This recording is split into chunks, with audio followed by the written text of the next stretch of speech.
Mary James with Passivhaus Accelerator, and thanks for tuning in to this special bonus episode of the Passivhaus podcast, recorded live at the International Passivhaus Conference in Innsbruck, Austria.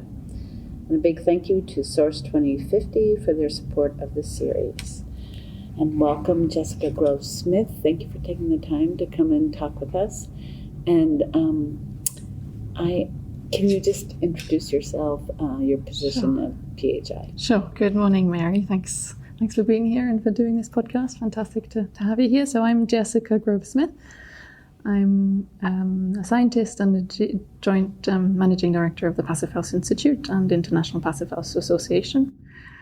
And I'm excited to hear about you recently went to a UN-organized buildings event. Yes. In Paris. Yes. At the beginning of March. Yeah, it was early March. It was called the Buildings and Climate Global Forum.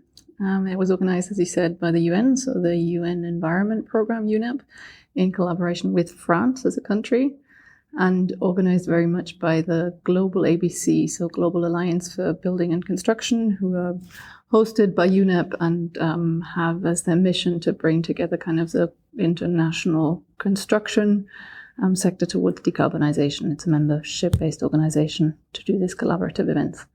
And the event, it was the first of its kind. It's really exciting to see how at that international level, there's a lot more recognition how important this building sector is on the pathway to decarbonization. Finally, the recognition that is the case.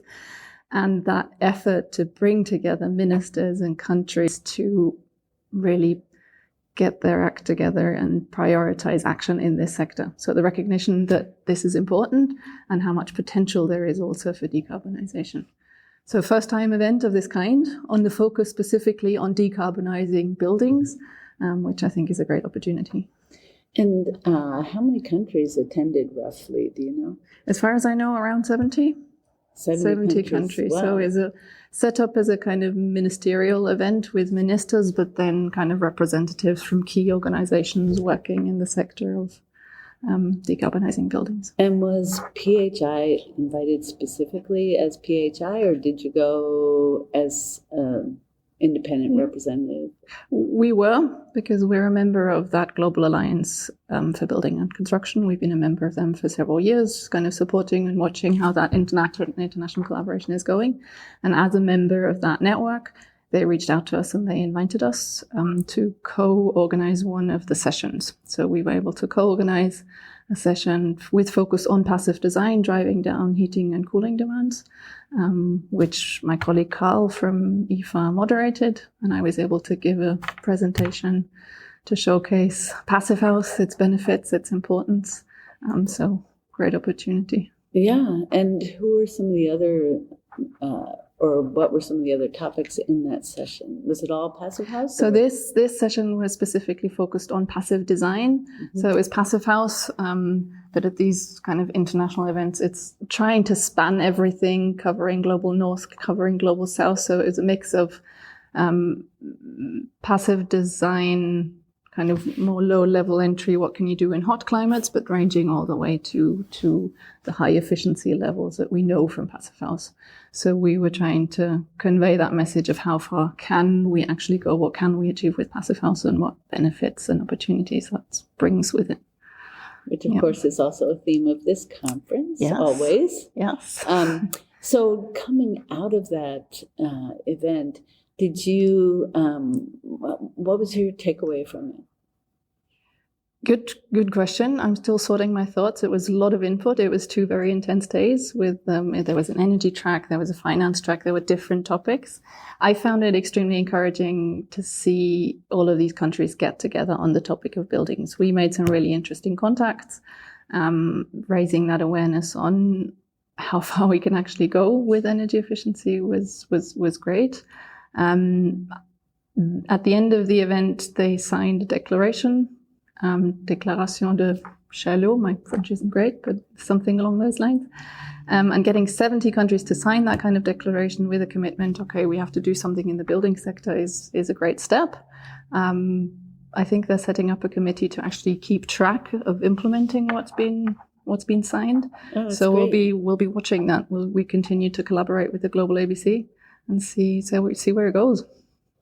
And did all the countries sign the declaration? Who attended, or? As far as I know, the ministers that attended all signed, yes. Wow, that's great. Yep. Sounds like a big step. Yep. And then from there, of course, there's this conference. And I just wondered if you could reflect a little on what your hopes were for the conference going into it and how it's going for you.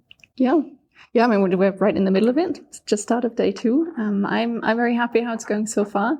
This year's focus is very much on retrofit, so focusing on applying that energy efficiency and EFIT standard for retrofits, which I think is something extremely important that we have to tackle.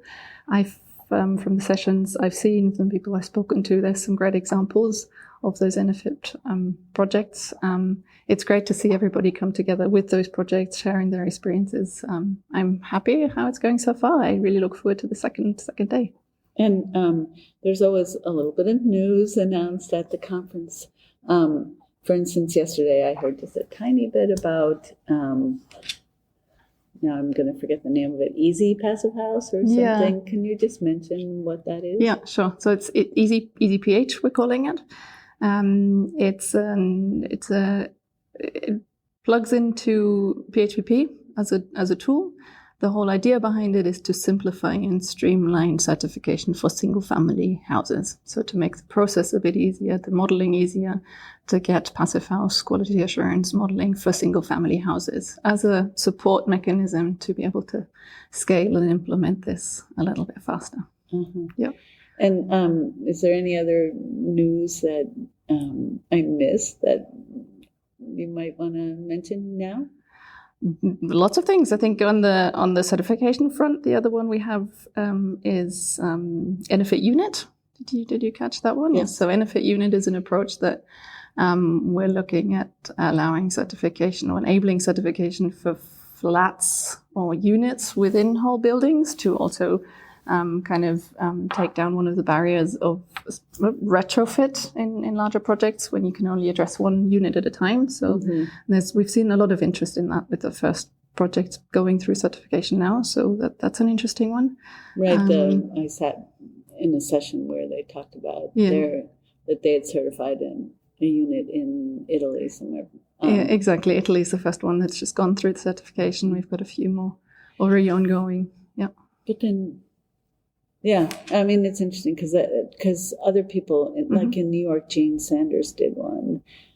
I thought one flat, but maybe she didn't seek certification for that one. So far it was possible, but you had to do kind of an ENEFIT retrofit plan for the entire building, kind of a long scheme. And in some contexts that makes absolute sense to prepare the entire building. In others, not so much. And we wanted to remove that barrier so that people who just own a flat and don't have any control about the rest of the building were able to do a quality assured and good job of that.